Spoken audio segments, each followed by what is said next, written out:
G'day, athletes. Welcome to the Kilted Athlete Podcast. I'm your host, Keith, and at the moment I'm recording this episode from Calgary in Canada. Over the last couple of weeks, I've been up in North America. I've been in Vancouver. I've been a little bit of Alaska, a little bit of Canada, and they're such huge countries. And well, Alaska's a state, so it's such a huge state. I've only managed to see like a tiny little bit of Alaska and a tiny little bit of Canada. But yeah, I've I've been up here with my wife for a couple of weeks, and we're heading back home to Australia tomorrow. So I have had a couple of weeks off the podcast, as you've probably noticed. But I'm back on deck now. So by the time this episode is released, I will be back in Australia. But yeah, here I am at Calgary in Alberta in Canada.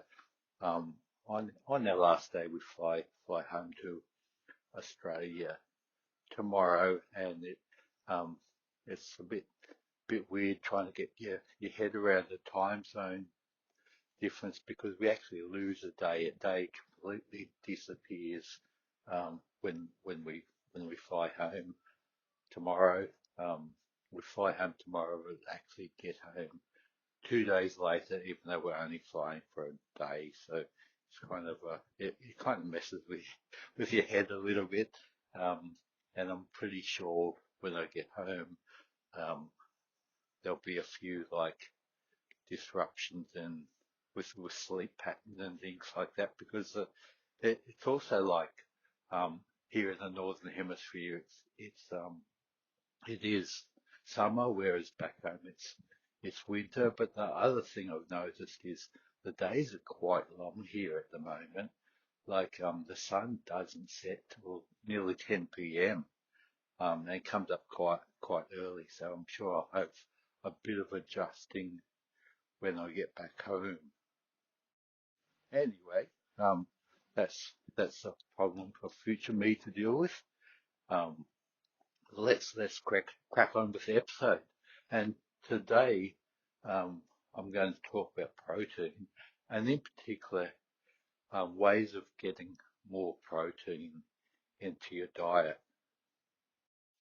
We all know that protein is important. It's it's the building block of cells. It's used to repair and grow cells and to be able to function. Protein is a name given to a group of 20 amino acids, all grouped together. They're all proteins. But out of these 20 amino acids, 9 of them can't be produced by the body. So they're what's called essential amino acids. So you need to actually get them through your diet. So if you have a diet that's low in protein, you're going to be having issues. And sometimes it can be quite a challenge to get enough protein into your diet, um, for various reasons. Some of them being protein is actually like um, more expensive, um, not as easy to just grab and eat.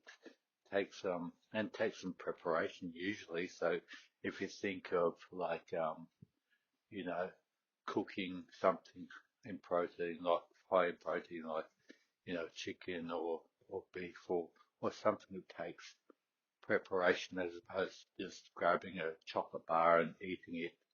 Um, so so the preparation takes time, um, and often, like, especially as we get busy, we're looking for convenience, just to grab something and eat quickly. So that's one reason why quite often it's a challenge to get enough protein into our diet. Um, high protein foods actually are often more expensive. Um, and you have to kind of go looking for them, and also like you need to be a bit a bit more alert. Like reading labels and which is you'd be walking down the supermarkets and actually like reading labels of stuff to see how much protein, comparing that to like picking away through all the fluff and all the marketing and finding out what's actually high in protein or what's a marketing gimmick. I'm kind of actually struggling with that a little bit at the moment. Being overseas, being in another country. I'm in Canada, looking, at the labels of the products in the supermarket to see, what's high in protein, and it's even more of a challenge here in Canada because all the food labels there, because Canada is um, dual language, bilingual, so they speak English and French, so all the labels have to have everything in both languages, but the labels don't get any bigger, so the writing seems to get smaller. Um, that's even more difficult to read these labels. Yeah, but anyway, like reading labels becomes more important, especially when you're trying to work out whether something really is high in protein or whether the big wording on the front is kind of like more fluff and marketing than anything. And that's the other thing too, like protein has become a big marketing word at the moment. So, I like you just trying to sort through the marketing gimmicks and figure out what is actually good and what's marketing. That's another big challenge. And the other thing is too, like some things might be high in protein, but they might also come with things that you don't want. So they might be also high in carbs or high in like overall calories. So your payoff to getting this high protein thing might be like it's also like high in stuff that you don't want. One example of that is a lot of the ready to eat protein bars might be high in protein, but they're often like a lot higher in sugar. So the percentage of protein um, is actually lower than the percentage of sugar, but they're still called protein bars. So my way of thinking is they should be called sugar bars if they're higher in sugar than protein. So, just kind of working out, um, you know, it might be high in protein, but is there a payoff that you don't really want? So let's talk about sources of protein. And look, you've probably heard all this before, but I'll just quickly go through them. So you've got obviously meat. That meat is high in protein. Fish, um, chicken, beef, um, all sorts of meat. You've got eggs. You've got dairy. You've got seeds, nuts, legumes, soy, like various other plant-based proteins, and then you can have these like as whole foods or as kind of supplements, for example, protein powders. So I'll put the supplements into like its own category right at the end. Um, because supplements should be just that, a supplement if you're not getting enough. Um, if you're not getting enough protein, you may want to add a protein shake to supplement that, but that shouldn't be the bulk of your protein intake. So starting with meat, I mean, obviously you've got a wide variety of meat to choose from, and essentially like your whole meat, your lean meat cuts are all kind of similar. You've got your beef, you've got your kangaroo, you've got like you know whatever kind of meat you decide whatever you like. They're all roughly similar. Um, and they're all what's called whole proteins, which means they contain all nine essential amino acids that your body needs, that your body can't make by itself. So they're complete proteins, as opposed to an incomplete protein, which may only contain a few of these essential amino acids. Um, your meat sources are complete proteins. A lot of the plant sources of proteins are incomplete proteins, which I'll talk about a little bit later. Um, but they may not contain all the essential amino acids, so it kind of makes things a little bit more difficult if you're only eating plant sources. And look, that's not me having a go at, if you decide to be vegetarian or vegan, um, that's your decision. I'm not having a go at vegetarians or vegans, but I'm just, saying that's how it is. It does become more of a challenge, but I'll talk about that later when I talk about the plant protein sources. So back to meat. You've got your red meat sources, um, you know, beef, lamb, pork, things like kangaroo, deer, venison. Um, you've got your white meat, which is chicken, turkey, and then you've got your fish as well. So you've kind of got an abundance of protein sources um, by eating meat. Just be a little bit wary of your processed meat because they're not all that high in protein compared to your whole meats, and they often come with a lot of stuff that's not so good for you. Say for example, bacon. As nice as bacon is, it's really not that high in protein, um, and it comes with salt and fat and a lot of stuff that you don't need so much of. So if you're relying on bacon as a protein source, you're going to be needing to eat quite a lot of it, which means you're eating quite a lot of stuff that your body doesn't need a lot of. It comes along with the bacon. So as much as bacon's nice to have, um, don't go eating heaps of bacon, saying that I'm eating bacon so I get enough protein. Well, once again, I go to the bang for buck factor. Um, you're to to get enough protein out of bacon, you're going to need to eat lots of it, which means you're taking in a lot of salt and fat and stuff that's not so good for you in large quantities. Same with things like salami and other processed meats.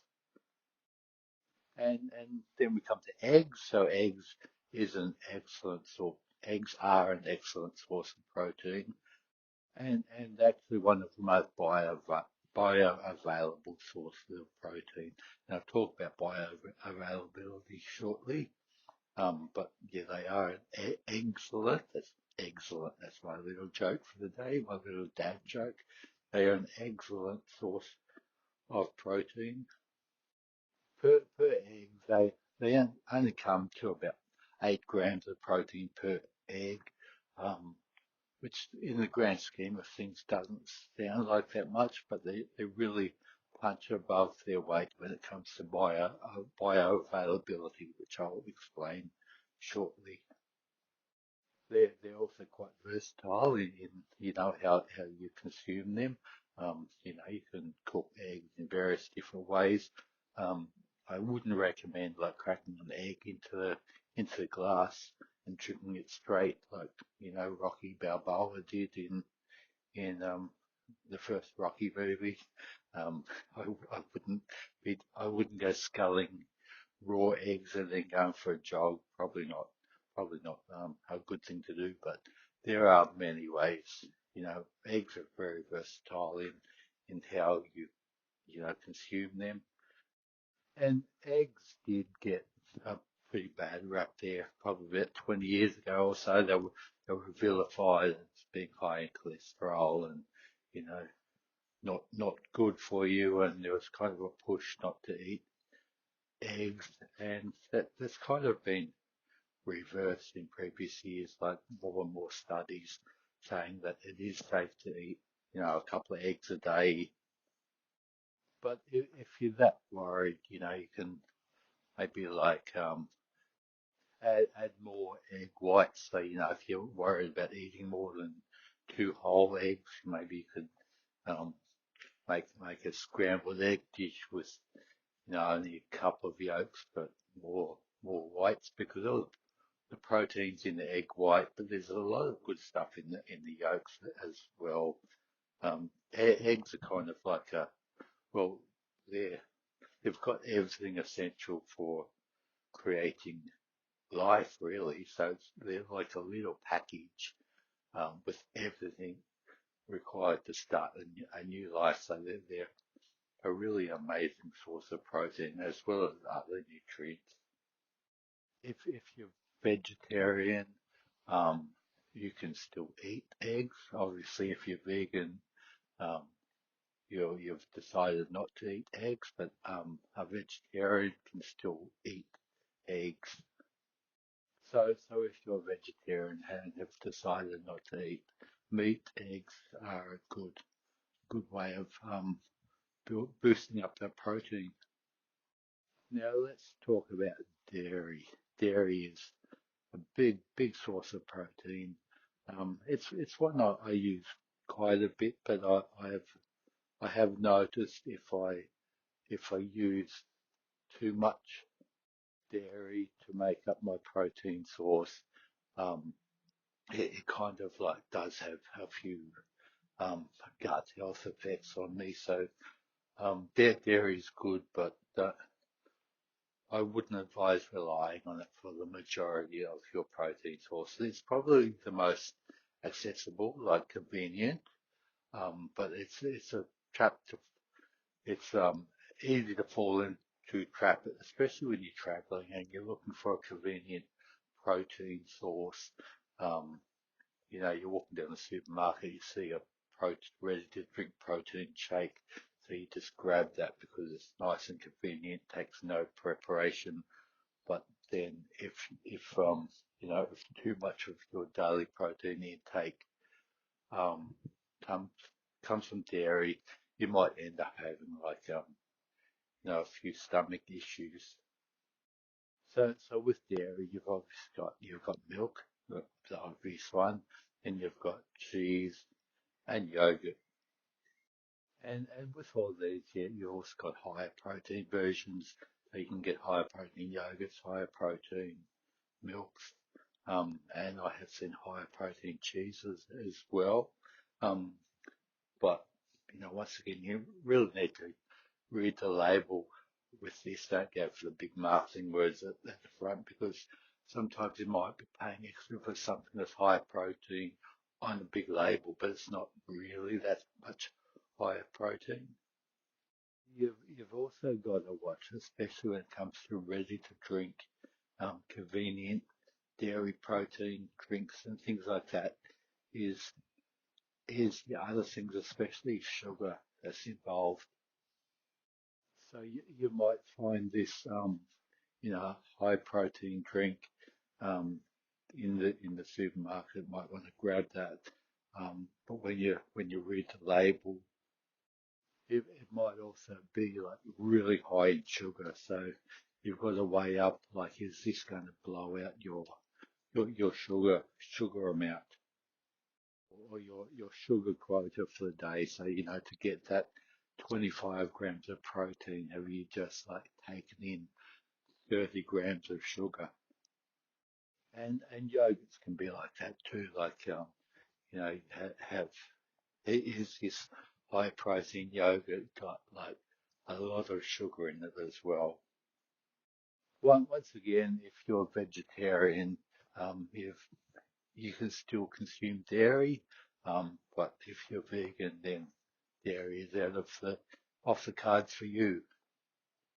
And that brings me to the plant sources of protein. So you've got your seeds and nuts. Um, and look, they are like high in protein, like when you're talking about like um, percentage wise, but to get a lot of protein out of these things, you also need to eat a lot of them, which also brings in the fact that you're consuming a lot of calories and a lot of fats as well, because nuts are also high in fat. Um, so these are kind of a moderation thing. Like I would not recommend um, eating your daily proteins worth of nuts, because it means you're going to be consuming an awful lot of calories as well, and an awful lot of fat as well. You've got legumes that are good protein sources. You've got soy, um, and just on soy there for a minute. So what I mentioned before, how most plant-based protein sources are not complete proteins. Soy is the exception to this. So soy is a complete protein. It has all 9 essential amino acids. But then look, you've got various grains. So oats will be high in protein. Oats are high in fiber too. So look, oats are definitely a good one. Um, but once again, with your plant sources, um, you need to kind of you need to be a bit more calculating, I guess is the word, because um, to be able to get enough protein through plant sources without getting without getting like too many calories, it does become a challenge. The other thing is plant protein sources are generally not as bioavailable as meat protein sources or animal-based protein sources. And as I mentioned, I'll talk about bioavailability a little bit later on. So let's talk about supplements now. Um, and as I mentioned, look, supplements can be good. Protein supplements can be good if you're not getting enough protein. And, it can be quite difficult to actually get enough protein in your day. Um, so, a supplement may be a handy thing, but you don't want to be relying on completely on supplements for all or most of your protein.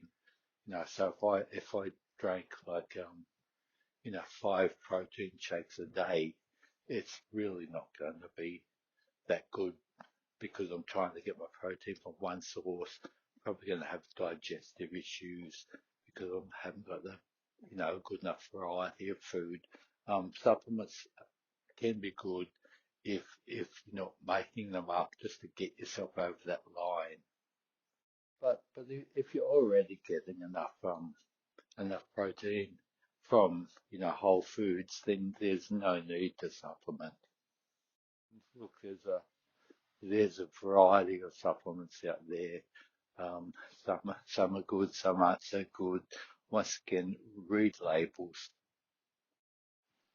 and this is something I probably can't stress enough. Read the label, because you know everyone's trying to sell their product, and they'll put the big marketing things in big writing on the front, but the label is what's actually going to give you the facts. Some of these supplements also come with high amounts of stuff you don't really want, like your sugars and some of them are just cheaply made, like mass fillers as well. So yeah, definitely check the labels. Um, I usually use like a raw whey protein isolate because it's got very few ingredients on the list. is just like whey protein isolate, and then I can add what I want to it. So if I want to have a high protein iced coffee, I chuck a shot of coffee in there. I can add fruit to it to make a fruit smoothie, Greek yogurt, stuff like that. So I actually know what's in it as opposed to like getting something that's pre-flavored with a long list of ingredients that have four or more syllables each. Yeah, so if you're using supplements, I'd recommend keeping the ingredient list simple, going for your unflavored varieties as opposed to your pre-flavored varieties, and just adding the flavor that you want to it, adding what you want to it, instead of, like a big long list of ingredients. Um, Protein powders can also be useful if you're relying on a plant-based diet to get your protein needs. Um, getting those the right protein powder um, can definitely assist to getting over the line with your protein intake goals. So before we get into like my tips of how to get more protein in, let's talk about how much protein we actually need, because this has been like an ongoing like kind of argument. Like people say all sorts of different things, and no one really seems to be able to agree on how much protein we should be having. And of course, there's variations depending on how active you are. Obviously, if you're doing a lot of physical activity, you're going to need to increase that protein intake. But look, the general consensus is about 1.5 to 2 grams of protein per kilo of body weight. So for myself at 85 kilos, I'm going to need roughly between 150 and 170 grams of protein per day. And that may not sound like much, but when you actually look at how much protein you are eating, it can be quite a shock when you realize how difficult it can be to get that much protein in your diet. So before we start working out how to increase our protein intake, it's a good idea to actually find out how much protein you're you're taking in at the moment in your everyday diet. And a good way of doing that is to use a tracking app, and for 2 weeks or so, track everything you eat and actually find out how much protein you're consuming. There's some good free ones out there. And look, I'm not endorsing, I'm not sponsored by any in particular. I just use MyFitnessPal every now and then. The one thing I like about that is you can scan the barcode of things and it'll come up with the nutritional information. Um, I just do it every now and then to see how I'm tracking. I'll track my my diet for about 2 weeks and then just leave it. It's not something that I do continuously every day. Um, I just do it every now and then to make sure I'm still on track. But do it for about a week, at least a week, preferably 2 weeks, to find out like how much protein you're actually getting. You may be getting enough protein and you may not need to increase, or you may be like drastically low. Now, if you are drastically low in protein, I wouldn't recommend like going too big too soon. So if you're trying to get to 150 grams of protein a day, but you've realized that you're only taking in 70 grams of protein, like you don't try to add on an extra 80 grams per day straight away, like kind of like trying to add a bit more and then gradually increase that. Don't like go too big too soon. So if you found yourself deficient in protein, here's a few little tips of mine to get some more protein into your diet.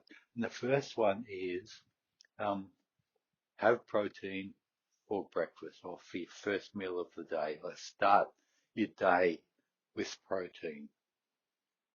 This is kind of setting yourself up from the start, so you're not playing catch up towards the end of the day. If you're having 30 grams of protein for the first meal of your day, you know, you've got a decent amount of protein in there at the start. If you don't have any protein in that first meal, it's just going to make it more difficult towards the end of the day to catch up on that protein. So hook in with protein at the start of the day, eggs, yogurt.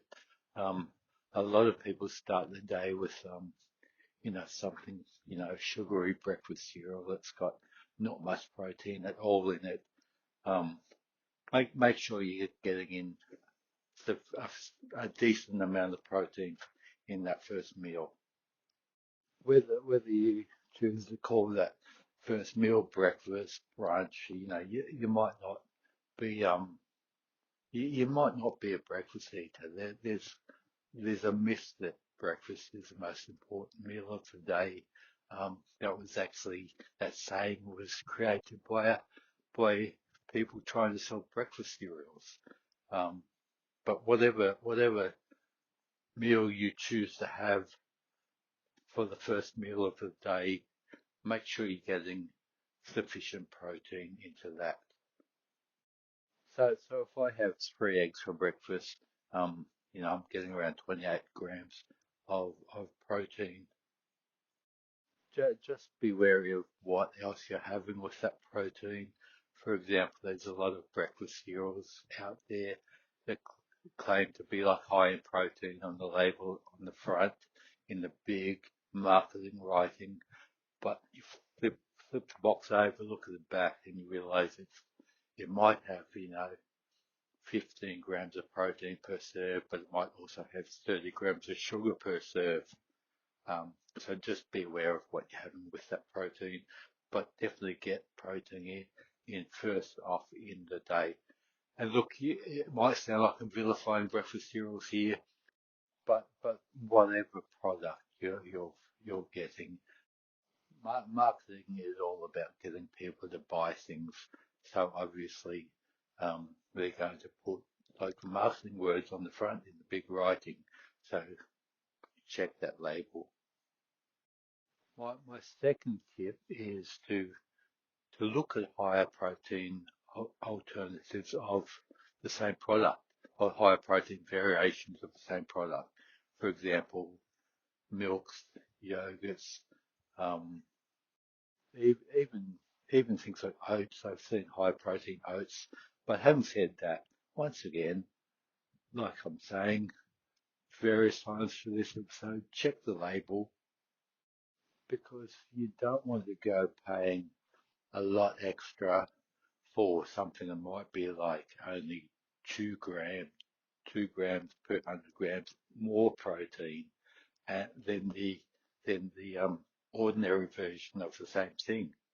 I have found that with some so-called high protein yogurts, um, that they're quite a bit more expensive than the normal version, for only like, 2 grams per serve, more protein than the ordinary version. So, yes, definitely look at the higher protein versions, but read the labels. I do find that generally high protein milks are considerably higher protein than the normal version of milk. For example, one particular one I have, so comparing serves a 250 mil glass of ordinary milk will have about 8 grams of protein.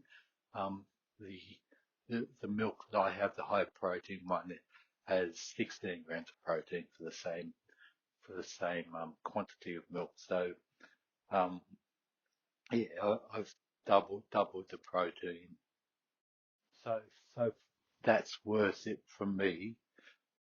But there's other things that may say high in protein, um, that there might be only like, 1 or 2 grams extra protein per serve than the the ordinary alternative, but you may be paying a premium price for it. So to me, that's not worth it. So definitely read your labels. And also, having said that, what I said about the milk, still read the label, because some milk that you decide to get may not be the same one, and it might be not the same protein difference. So once again, as I keep saying, read the labels. My next tip is to regularly eat protein throughout the day. So make sure each meal you're getting, a decent amount, 30, 40 gram protein in each meal. So as per your first meal or breakfast, I'm going to call it breakfast, but whether it is breakfast for you or just the first meal of the day, um, as per, as I said, getting that initial initial amount of protein in right at the start. It's also important to keep it going. Not because of any kind of protein timing thing. It's just because if you're leaving something till the last minute, it's going to be more difficult. So if you get to the end of the day and suddenly 2 hours before you're meant to go to bed, and you realize you've got to make up 90 grams of protein, it's going to be a lot more difficult than if you do this regularly throughout the day. My next tip is to add high protein things to what you normally eat. So, for example, like, add a high protein Greek yogurt to, your snack. Greek yogurt's great. You can add it to a lot of things. You can add it to cereals and things. You can add them to smoothies. Yeah, Greek yogurt's very, very versatile. But something that's high in protein, even if it's like adding an egg to your salad that you're having during the day, just to add that bit extra protein to it. Think of things that are good bang for buck that you can add to a meal, to add that bit extra protein. So once again, I talk a lot about bang for buck, whether it comes to exercise or food or whatever. And bang for buck is basically how much value you're getting out of a particular food or exercise compared to, like, I guess, things like risk factors and other stuff you don't want, and as well as like time and effort. So I often talk about bang for buck when it comes to exercise. You're in the gym for maybe an hour. What exercises are going to give you most bang for buck?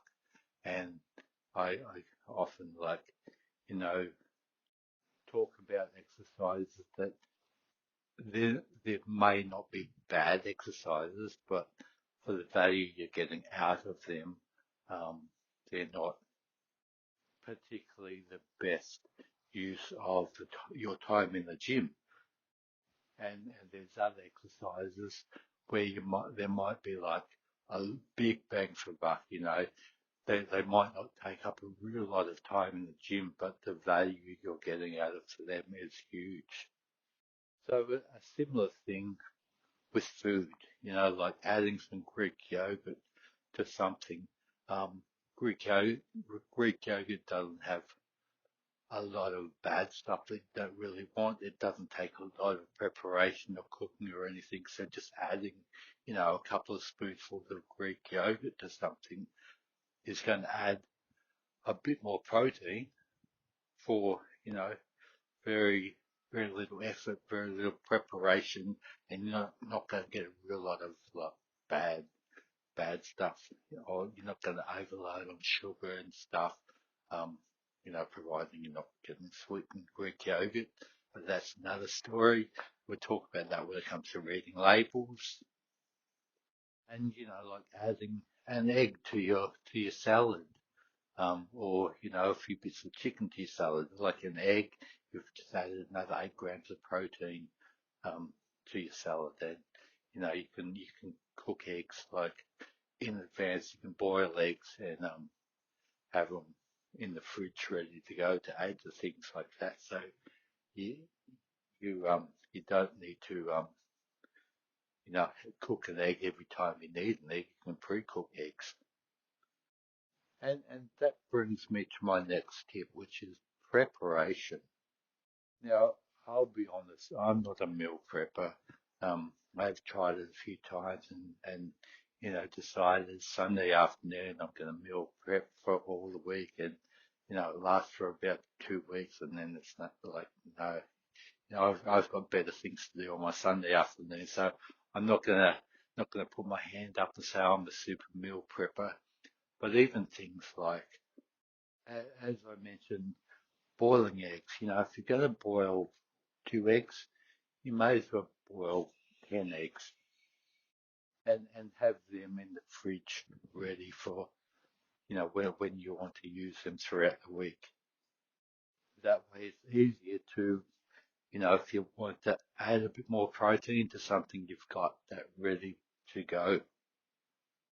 Mornings are a bit of a rush for me because I usually start quite early in the morning. Um, so when I wake up, it's dark. My wife's often asleep. I don't want to have lots of noisy things happening in the kitchen, and time's also a factor. So I don't generally have time to cook breakfast before I go to work, but having something that I've prepared the night before, even if that's like a smoothie, um, a couple of pre-boiled eggs or something, that kind of helps me get the protein in at the start of the day. Now, my last tip is something I've been talking about all episode is reading labels.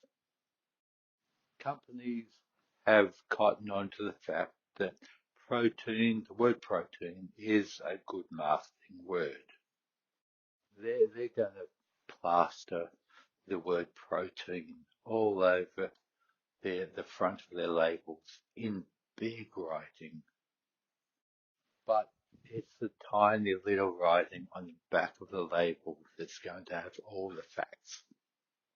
And that writing seems to be getting smaller and smaller. I'm not sure if it's because, I need to wear glasses when I'm reading, um, or if the writing is definitely getting smaller. I know I did mention that at the start of the podcast because I'm in Canada at the moment and the labels are dual language. We've got to try and pack more information into the same size label, so the writing is actually smaller. But definitely read those labels.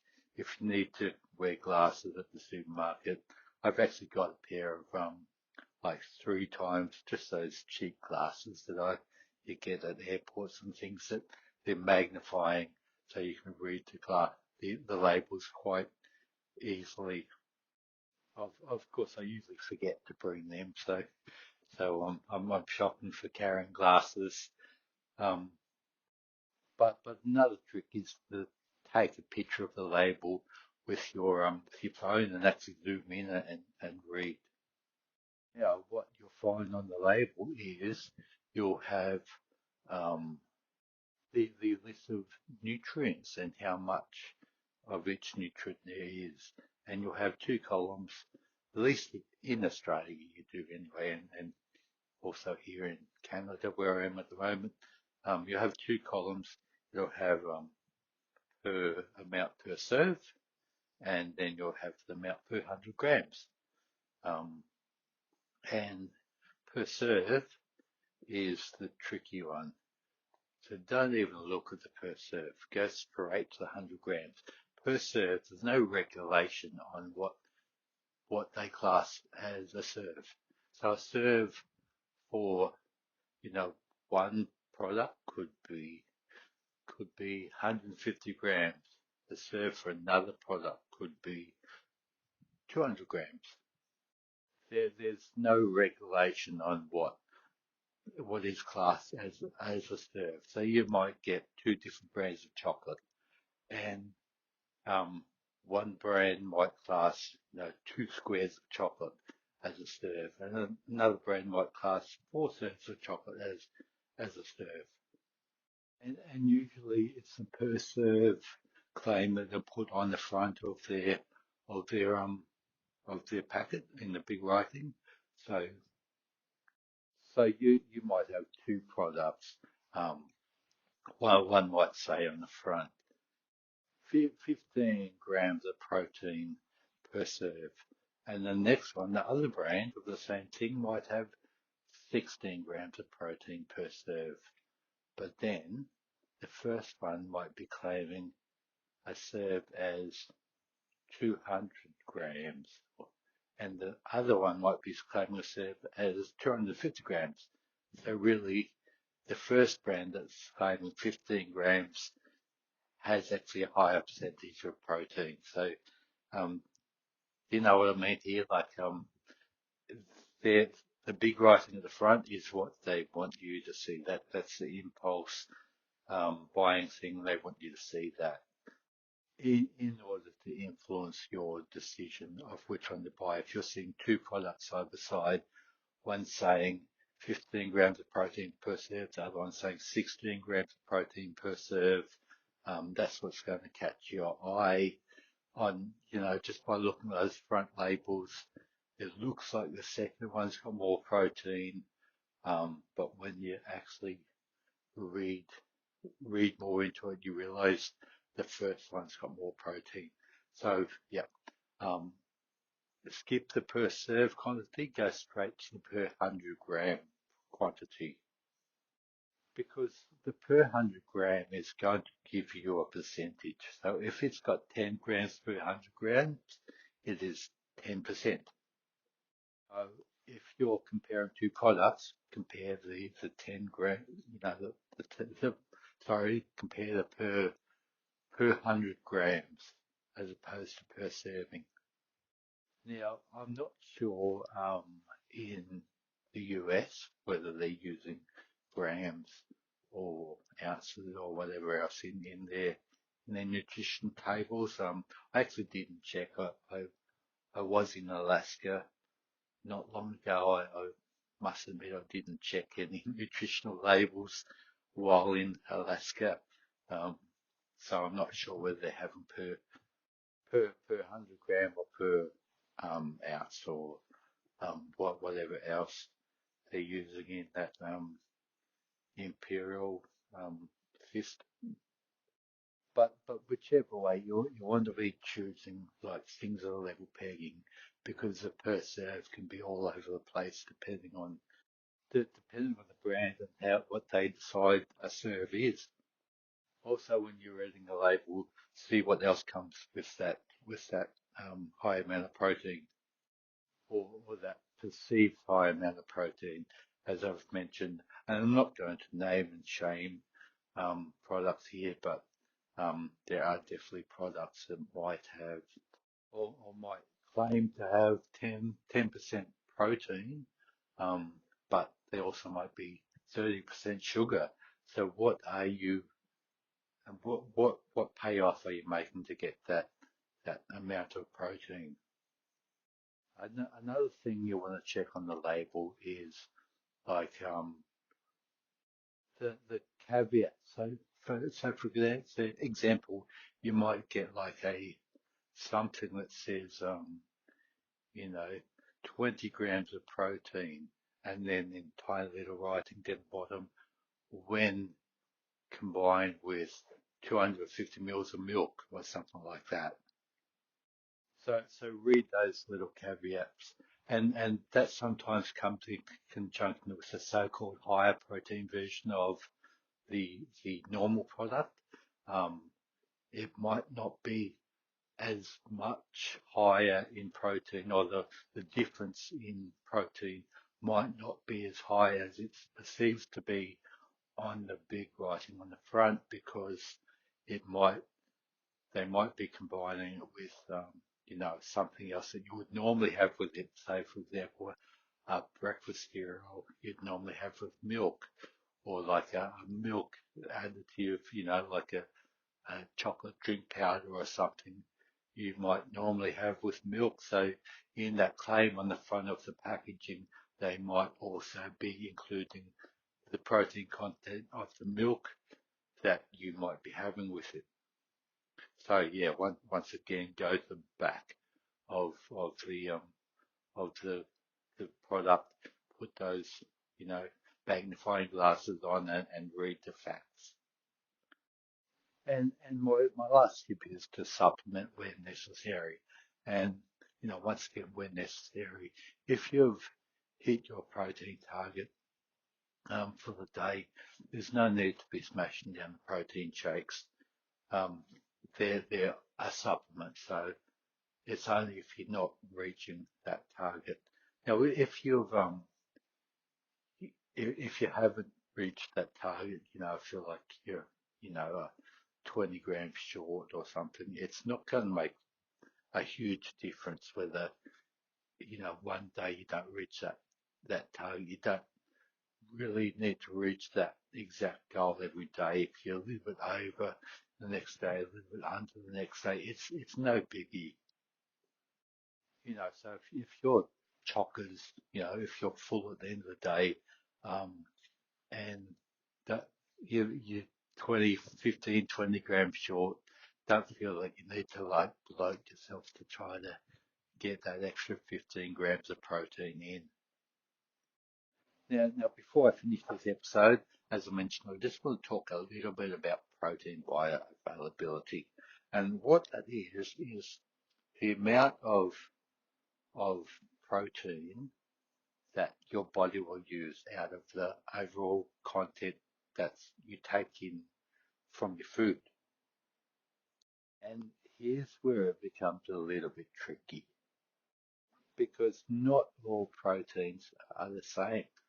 Because by the time your body digests and breaks down the food, the whole amount of protein that's in that food may not be broken down to be used in your bloodstream. So all foods have a bioavailability score. And when we talk about protein bioavailability, it's a score from 1 to 10. But you could make it a percentage as well. But it's usually scored as 1 to 10. And there, if the food has a score of 1, it means, for every gram of protein, that you intake, that is all available to be used by the body. If it's got a score of 0.7 or 70%, it means only like 70% of that protein is actually going to be used by the body. The rest is going to be like just wasted out. And some protein sources can be as high as 1, and some can be as low as 4 or 5. Meaning for every 10 grams of protein that you eat, you could be using the whole 10 grams of protein, or you could be using 4 grams of protein. And unfortunately, for those that are relying on a plant-based diet for their their protein intake, this is where it becomes more of a challenge because generally plant-based proteins have a lower bioavailability score. So I just want to quickly go through a few common protein sources and talk about their bioavailability score. Don't you hate it when there's a word that you have trouble pronouncing, but you have to say the same word several times? Bioavailability is one of them for me. So let's go through a few foods and talk about their bioavailability with regards to protein. So at the top of the list, we have eggs. I have mentioned them before when I talked about eggs. Relatively low in not they are high in protein, but compared to a lot of foods, Um, a little bit, 8 grams of protein per egg doesn't sound like a real lot, but they are basically the highest bioavailability protein source with a score of 1. So meaning every gram of that 8 grams of protein will be used by your body. So having those 3 eggs for breakfast with 28 grams of protein means your body will be using 28 grams of protein. Also up the top there is your whey protein isolate, so your protein powders, um, your WPI whey protein isolate. So if you are supplementing, that is on the top of the table there. Things like milk and Greek yogurt is also up there with the bioavailability of around 9, 0.9, sorry, meaning for every 10 grams of protein you're getting from milk or Greek yogurt, your body is using about 9 grams of that. Now let's go to like your chicken, your turkey, your beef, your lamb, your pork, lean pork. I'm not talking bacon here. I've talked about bacon just earlier, but pork, they're around 0.8 to zero point 0.9, which means like for every 10 grams of lean meat that you're having, um, around 8 to 9 grams of that is available to be used by your body. Fish is around 0.8 to 1, so depending on the type of fish, between zero point 0.8 and 1. So it's another highly bioavailable food, just like fish too. Like while fish is a good source of protein, you may want to look at how the fish is served.